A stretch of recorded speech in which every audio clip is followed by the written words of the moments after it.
Terima kasih Anda masih menyaksikan Kompas Petang, Saudara. Indonesia dan Amerika Serikat menyepakati kemitraan kerjasama pertahanan utama yang diresmikan dalam pertemuan antara Menteri Pertahanan RI, Syafri Samsudin, dan Menteri Perang AS, Pete Hegseth, di Pentagon. Pertemuan antara Menteri Pertahanan RI dan juga Menteri Perang Amerika Serikat di Pentagon ini, Saudara, membahas sejumlah agenda strategis kerjasama pertahanan kedua negara. Salah satu hasil utama pertemuan adalah kesepakatan pembentukan kemitraan kerjasama dan pertahanan utama antara Indonesia dan Amerika Serikat. Perjanjian ini mencakup modernisasi militer dan pembangunan kapasitas, pelatihan dan pendidikan militer profesional, serta latihan dan kerjasama operasional.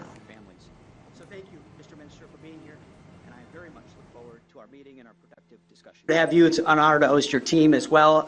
Your visit demonstrates the importance that the War Department places on our growing security relationship, and it is growing and active with Indonesia. In recognition of the important security collaboration we are undertaking, we are announcing today that our two countries are elevating our security partnership to a major defense cooperation partnership. I appreciate your continued support in helping the United States find, return, and protect the remains of our soldiers who fought alongside Indonesians during World War II.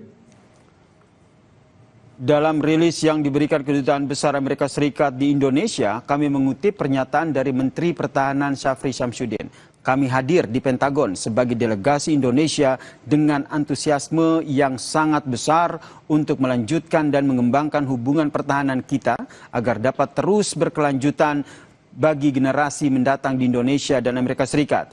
Kami akan bekerja atas dasar saling menghormati dan saling menguntungkan untuk meningkatkan nilai kepentingan nasional kita, baik Amerika Serikat maupun Republik Indonesia. Hari ini merupakan titik awal bagi pengembangan kerjasama pertahanan selanjutnya antara Amerika Serikat dan juga Indonesia. Dalam pernyataan bersama tentang pembentukan kemitraan kerjasama pertahanan utama Indonesia-Amerika Serikat tertulis jika kerjasama ini memiliki 3 pilar utama yang dilaksanakan berdasarkan prinsip saling menghormati dan kedaulatan nasional, yaitu modernisasi militer dan penguatan kapasitas, pelatihan dan pendidikan militer profesional, latihan kerjasama operasional.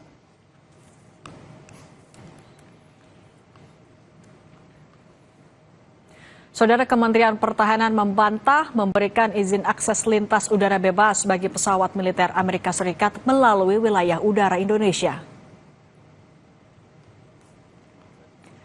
Dari proposal yang beredar, ada poin yang menyinggung pemberian izin akses lintas udara bebas bagi pesawat militer Amerika Serikat melalui wilayah udara Indonesia untuk operasi kontingensi, respons krisis, hingga latihan militer yang disepakati bersama. Menanggapi kabar ini, Kementerian Pertahanan menyebut dokumen yang beredar masih merupakan rancangan awal dalam tahap pembahasan internal dan antar instansi.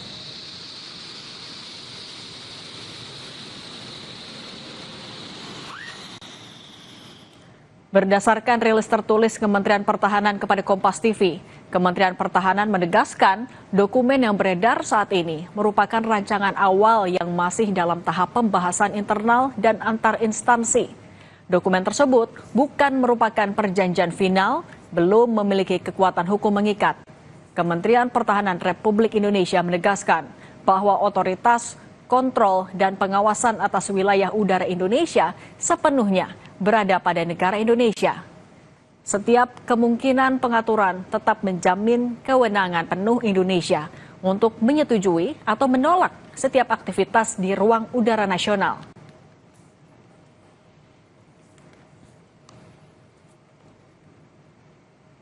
Kementerian Pertahanan menyebut jika pemberian izin terbang bagi militer AS masih dalam tahap pembahasan awal. Belum ada kesepakatan apapun soal izin lintas udara pesawat militer AS. Bagaimana kita mencermati berbagai wacana soal ini?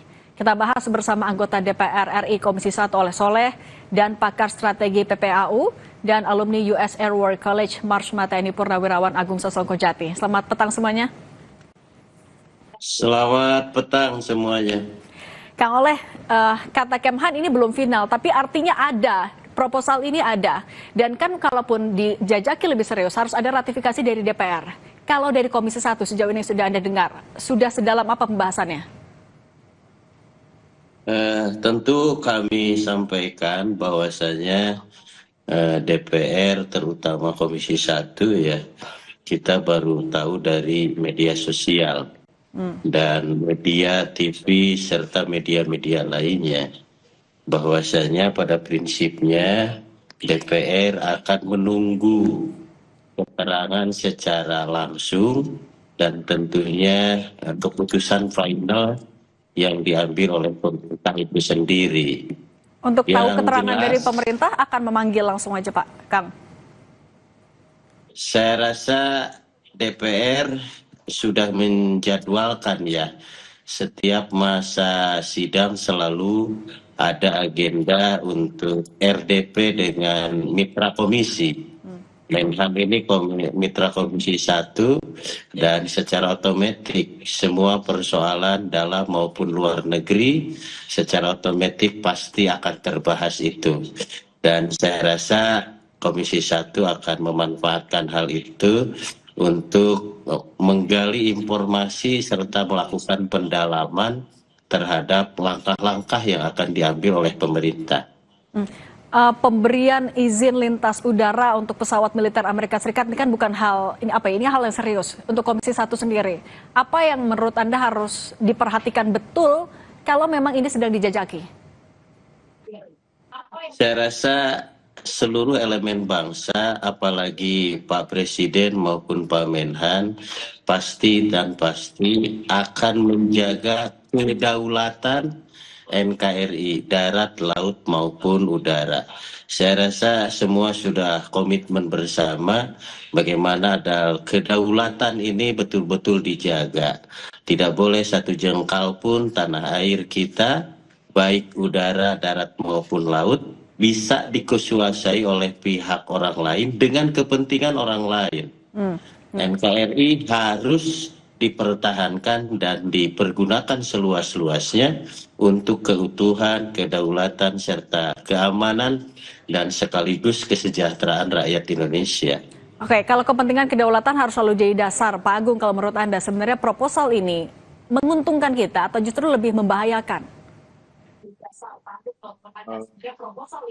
Proposalnya harus dilihat, itu kan proposal itu sama kayak perundingan lainnya kan adalah kemudahan ataupun kelonggaran dari sistem yang ada berlaku di Indonesia. Dan saat ini sebetulnya Amerika sudah mengikuti sistem kita. Ya. Jadi kita sudah punya sistem yang mumpuni, yang namanya Flight Clearance Application System atau FCAS. Ini filternya berlapis ya, melibatkan Kementerian Luar Negeri yang untuk melakukan diplomatic approval, Mabes TNI security approval, Mabes TNI security clearance dan Kementerian Perhubungan flight approval. Semua penerbangan akan termonitor real time melalui flight control information system yang tergabung ke radar-radar airnav kita dan radar-radar Kopassus. Jadi setiap saat kita punya informasi akan dari penuh siapa yang masuk kapan dan lewat saja. Nah, bedanya Pak Agung, tapi apa yang mungkin terjadi kalau misalnya izin ini diberikan di tengah perang di Timur Tengah yang masih terjadi? Ini kaitannya bukan dengan perang Timur Tengah, karena blanket overflight-nya hanya bedanya, dia menginginkan kecepatan yang lebih, kepercayaan yang lebih tinggi, sehingga dia mendapatkan sistem yang lebih cepat untuk mendapatkan perizinan lewat. Kita sudah cepat ya, kita 1 hari 2 hari, tapi kayaknya mereka memberikan sesuatu yang lebih cepat, yang memudahkan daripada 3 perizinan untuk lewat. Itu kan mereka minta ya, tapi masalahnya kan kita juga harus mempertimbangkan, karena ada beberapa pertimbangan kita. Karena ada risiko-risiko yang kita hadapi. Kalau Amerika minta seperti itu, yang lain juga minta, kan ada masalah juga timbul. Kalau itu terlalu mudah, makanya mungkin sebaiknya kita mempertimbangkan ini dengan memperkuat sistem FCAS kita, bukan dengan memberikan blanket overflight seperti yang mereka minta, tetapi juga tidak menyulitkan mereka untuk izinnya jadi berlarut atau lama. Yang penting kita tahu dulu nih, apa yang dimaksud blanket overflight. Gitu. Tapi Pak Agung, kalau menurut Anda, apa yang menjadi dasar Amerika Serikat mengajukan proposal ini dan minta ya kalau bisa ya ini segera bisa dilakukan? Apa kepentingan untuk Amerika Serikat yang begitu mendesak? Ini permintaan ini kan bukan karena perang kan, ini udah sebetulnya percakapan ini udah jauh sebelum di awal tahun itu. Kaitannya adalah mungkin juga terkait ya dengan gini, zaman dulu tuh kita kan waktu masih Singapore kontrol, belum Jakarta kontrol, masih di bawah Singapore, fair kita, itu mereka datang ke Singapura, keluar tuh dengan tanpa ini, karena masih regulatornya Singapura. Tetapi sejak tahun 2022, sejak kita membuat perjanjian baru bahwa kita mendelegasikan hanya sebagai navigation service provider, maka mereka yang tadinya mereka dengan mudahnya hanya flight plan berangkat terbang Singapura, sekarang mereka siap terbang atau kembali masuk ke wilayah kita, dan itu membutuhkan perizinan. Kadang-kadang mungkin mereka terbangnya harus hari ini juga, nggak bisa terbang gara-gara izinnya belum lengkap di Indonesia. Nah, jadi ada 3 izin, yaitu sekali lagi ya, diplomatic approval, flight approval, dan security clearance ini. Mungkin kita bisa buat sistem yang lebih cepat, sehingga mereka bisa tidak kesulitan seperti itu. Intinya seperti itu. Oke. Kalau Kang Oleh, Anda melihatnya apa yang harus kita cermati terlebih dahulu sebagai negara dengan kebijakan politik bebas aktif, negara non-blok ketika dipertimbangkan memberikan izin perlintasan udara bebas untuk Amerika Serikat, apakah ada hal yang harus diperhatikan, ada hal yang harus diawasi betul oleh DPR RI agar tidak menjadi sentimen tertentu juga untuk negara-negara lain? Kalau memang minta perizinannya itu lebih dipercepat untuk tidak mengganggu kedaulatan NKRI, saya rasa itu perlu dipertimbangkan. Tetapi kalau memang di luar kepentingan penerbangan ataupun memata-matai ataupun yang lain-lain, saya rasa ini tentu DPR akan menolak. Saya rasa betul juga permitnya untuk apa dulu. Kalau misalkan percepatan dia melintasnya hanya untuk kepentingan Amerika dengan tidak mengganggu Indonesia, saya rasa why not gitu. Tetapi kalau misalkan dia pengintaian hal-hal lain dalam rangka mengganggu kedaulatan kita, saya rasa kita juga perlu kehati-hatian. Bagaimana perizinan percepatan ini peruntukannya untuk apa dulu, seperti itu. Kalau memang sudah jelas ya kita juga tidak bisa untuk menahan, karena memang hubungan kerjasama, hubungan saling percaya, hubungan saling menguntungkan kan perlu dibangun. Tidak boleh ada yang menahan dan tidak boleh ada yang mengganggu. Yang jelas satu sama lain saling mengamankan, tidak saling dalam mengancam. Itu saja. Nah, tapi Kang Oleh, kalau misalnya sebesar hal pemberian izin lintas udara bebas untuk pesawat militer, yang harus kita perjuangkan juga timbal balik untuk Indonesia, itu apa kira-kira? Saya rasa Pak Menhan sedang berkoordinasi dan kita juga perlu pendalaman, dan saya tidak bisa menyampaikan dalam forum ini karena memang Komisi 1 juga belum mendapatkan keterangan yang secara komprehensif ya. Dan tentu kami tidak bisa mendahului. Yang jelas yang menjadi esensi adalah bagi kita bagaimana kedaulatan NKRI ini betul-betul dijaga dengan utuh, tidak boleh ada yang mengobok-obok apalagi mengganggu, dan pada ujungnya juga akan memperlemah tentang pertahanan NKRI. Hanya situ saja. Soal teknis yang tidak bisa mendahului, tetapi saya yakin dan percaya Pak Menhan juga akan lebih firm bagaimana untuk mencari keamanan dalam negeri ini. Oke. Nah, kalau Pak Agung, Anda melihatnya sebenarnya kalaupun memang sedang dijajaki secara serius, apakah sejauh mana perjanjian ini akan berdampak bagi sentimen kita bagi negara-negara lain, terutama Iran? Enggak, sebaiknya saya jangan bicara soal itu karena terlalu jauh. Saya mau bicara soal resikonya blanket overflight, bisa ya, nggak masalah ya. Oke, silakan Pak. Jadi saya kira kita tidak akan menerima blanket overflight karena ada resikonya. Satu adalah blanket overflight itu akan mematikan fungsi verifikasi detail. Kita tidak akan tahu misi apa muatannya, tujuan akhirnya. Karena membiarkan kontrol ini dilepas, maka pihak asing memberikan keunggulan informasi di rumah kita sendiri. Kedua, ancaman intelijen, surveillance, dan reconnaissance.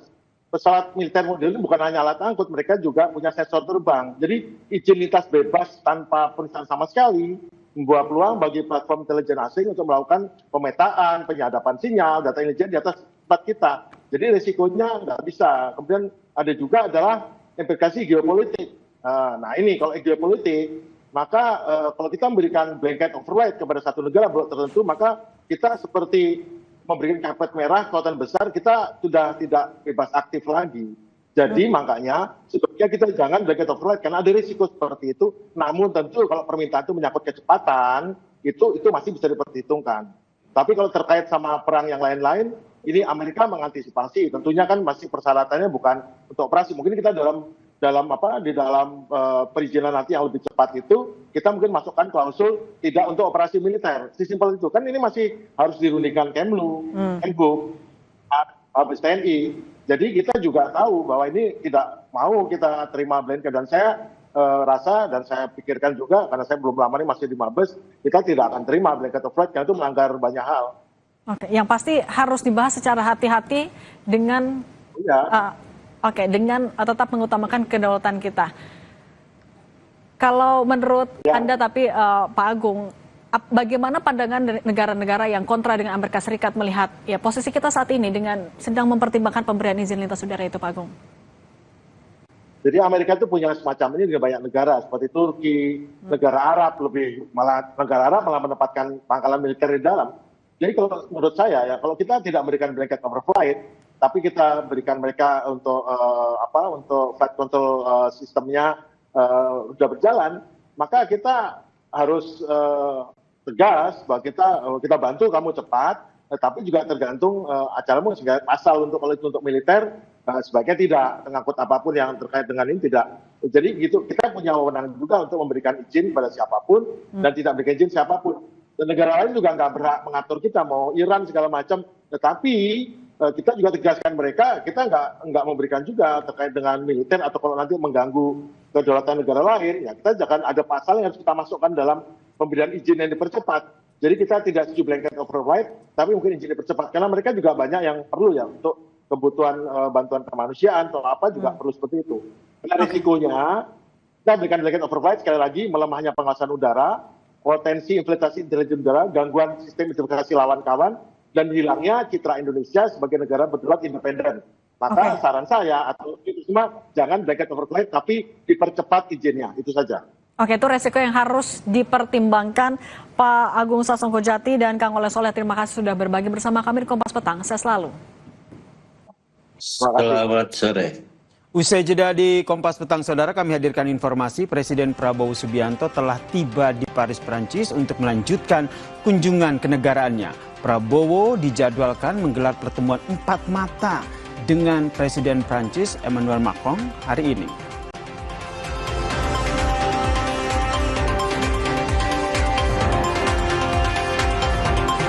Iran menyiapkan segala kemungkinan termasuk perang setelah Amerika Serikat memutuskan untuk memblokade pelabuhan-pelabuhan Iran, menekan Teheran untuk menyetujui pembukaan Selat Hormuz.